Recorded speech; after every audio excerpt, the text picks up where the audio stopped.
It's colorless, odorless, tasteless. It's invisible to all the human senses, but it has the power to seriously injure and even kill. Once exposed to carbon monoxide, it seeps into your lungs with every breath you take, making its deadly way into the air sacs of your lungs, where it binds with hemoglobin, the red blood cells that carry oxygen through your body. The problem is carbon monoxide latches on to hemoglobin more quickly than oxygen, and it starts taking over. On the most basic of levels, your cells are literally suffocating. Within minutes, a person can feel flu symptoms, such as headaches, sore eyes, and a runny nose. Once it attaches to 10 to 15% of the blood's hemoglobin, you feel dizzy, confused, and achy. At 30 to 40%, a person becomes drowsy, lethargic, and slips into a coma.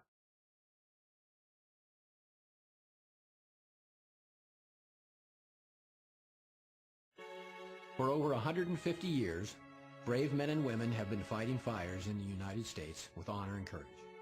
Over the years, the firefighting community has become a strong family with strong traditions. Since the beginning, the rich heritage has been passed on from generation to generation, passing on the collective knowledge, tradition, and experience to the younger members of the service. In time, they become the veterans and the cycle repeats. But the last few decades have been different. The world has changed. Our culture has changed, and fires have changed. In the past few decades, the use of plastics and other synthetic building materials have caused fires to develop faster, reaching the flashover stage in just a few minutes. The smoke in these fires has changed as well, evolving into a hotter, deadlier mixture of toxic gases. We can't continue to work the same way in smoke. It's just not the same stuff.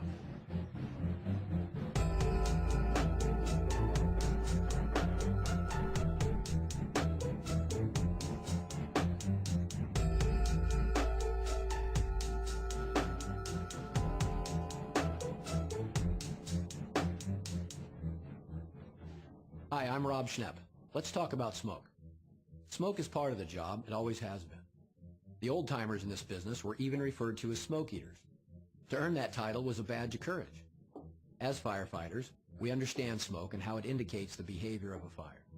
We view smoke as a tactical marker, and we use it to plan our attack.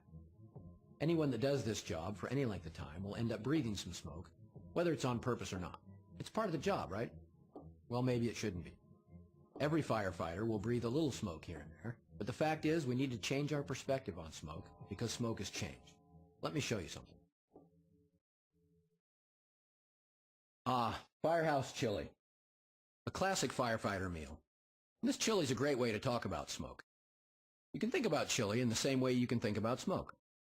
The gases in the smoke are like the sauce in the chili, and the beans and the meat represent the particulates in smoke, soot particles mostly. However, unlike our chili, the recipe for smoke has changed. A few decades ago, smoke had a different composition. Today, with plastics and other synthetics, smoke generates a deadlier mix of toxic gases. In a typical structure fire, some of the gases that would be produced during the combustion process would include the oxides of nitrogen, hydrogen sulfide, carbon dioxide, and carbon monoxide. Among those gases, we find hydrogen cyanide. And cyanide is the king of smoke toxins. It's over 30 times deadlier than carbon monoxide. Hydrogen cyanide is generated by the combustion of natural and synthetic materials. Anytime hydrogen, carbon, and nitrogen are involved in the combustion process, cyanide will be formed. Even natural materials such as wood, silk, and cotton can generate cyanide.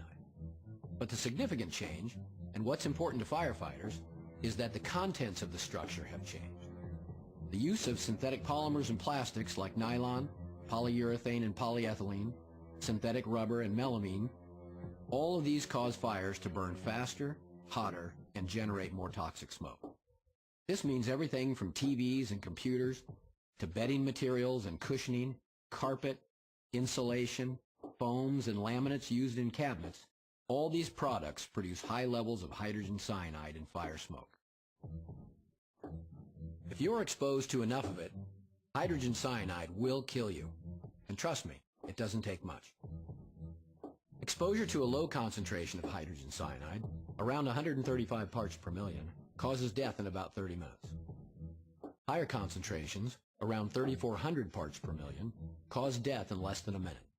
But what that means to the firefighter is that there's a threat. the threat of becoming exposed if you don't wear your SCBA.